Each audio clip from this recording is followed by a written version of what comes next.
Hello, Teddies. It's Diane. I want to say hi also to all of my friends at ACNS, the bunnies, the ponies, the dinos, the penguins. Miss you all. I'd like to read one of our teddy bear favorite stories, but first I'm going to give you a hint. I'm not going to tell you the name until I give you my little clue, and here is my clue. I hope that you recognize that that's the number 7. Now think about it. The number 7 is in the title of this story. Give you a minute. Maybe you already know. The 7 Chinese Sisters. This is one of our all-time favorites. 7 Chinese Sisters is written by Kathy Tucker and illustrated by Grace Lynn.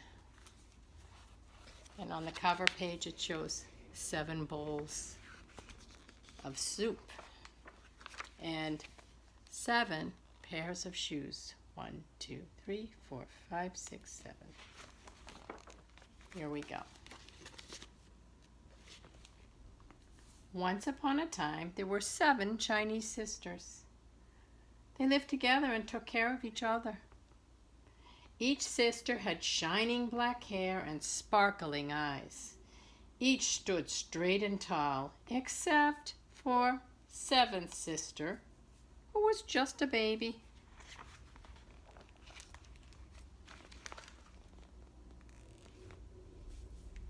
But the sisters were very different.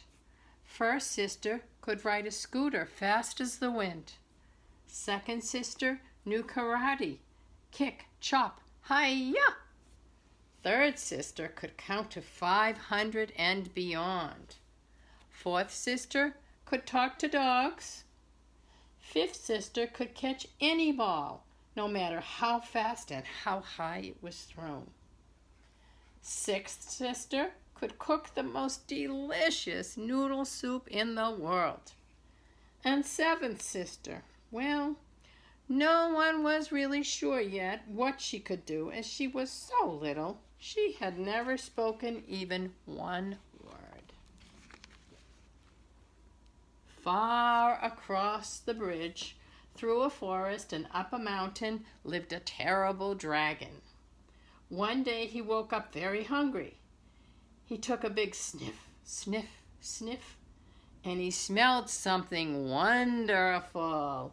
It was 6th sister's noodle soup.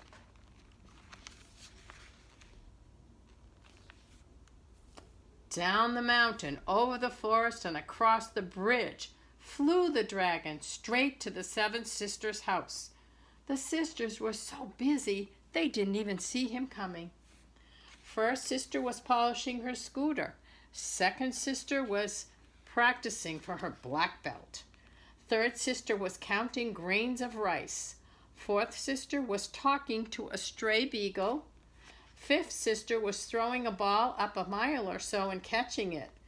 Sixth sister had just stepped into the pantry to get some more noodles. And 7th sister was crawling around on the kitchen floor. See her in the window there? When the dragon peeked in the kitchen door and saw plump little 7th sister, he forgot all about the soup. Instead, he snatched up the baby. Then he flew back over the bridge and the forest, up the mountain, and into his cave. But as soon as the dragon set 7th sister down, he was just going to get some salt. She said her first word ever, and it was an excellent word. It was help.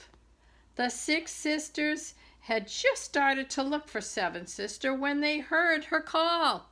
Right away they knew her voice. 7th sister's in trouble, cried first sister, leaping on her scooter. We must save her.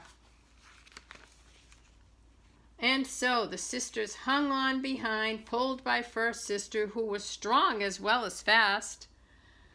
The sisters sped across the bridge. Beyond was the deep forest, filled with many trees, so many that third sister counted them by twos.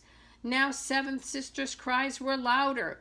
The sisters headed up the mountain and soon reached the dragon's cave. Help! Help! Help!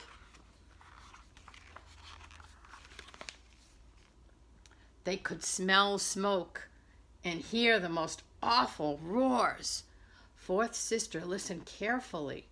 Dragons do not talk exactly like dogs, but still she could understand a little. The dragon was roaring. "There's no use calling for help. You're going to be my supper." And suddenly seventh sister shouted her second word ever, which was, "No!" "If you don't bring her out, sir, you will regret it," called fourth sister in the best dog language she could manage. And she sang, "Bow wow, woof."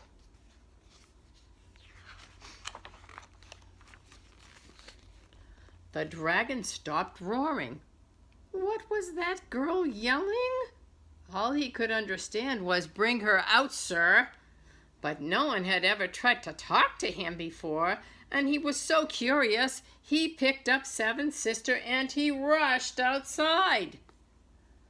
Second sister stepped forward, and fast as lightning she leaped into the air, slapped the dragon on the chin, and shouted, "Hi-ya!" The dragon was so surprised that, whoop, seventh sister flew out of his mouth.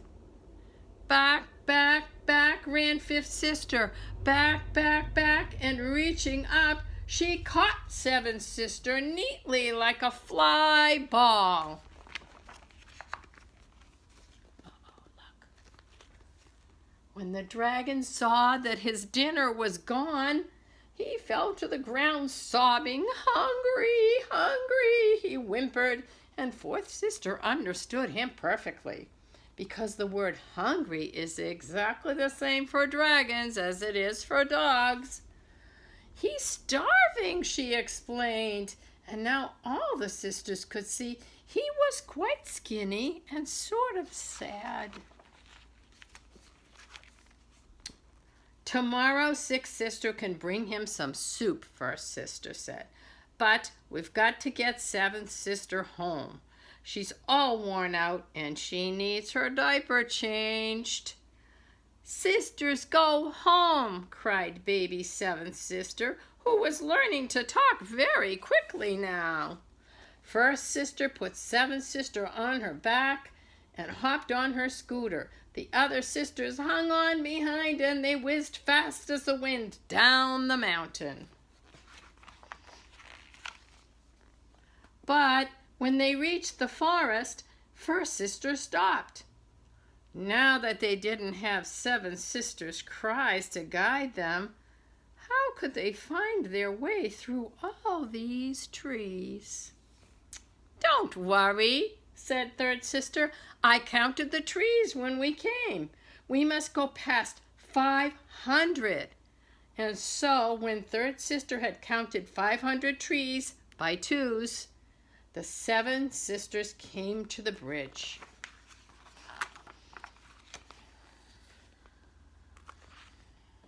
They scooted across and back to their house, where they had a wonderful meal of six sisters' delicious noodle soup. And what did seventh sister do when she grew tall? She became the best storyteller in the world, and she always told this story first. The end. Love that story, don't we? It's been so much fun to be able to read you a story, and just like we do when we have story time at school, let's sing our goodbye song. Ready? Sing your way home at the close of the day. Sing your way home, drive the shadows away. Smile every mile, for wherever you roam, it will lighten your load, it will brighten your road as you sing your Goodbye, Teddies. See you soon.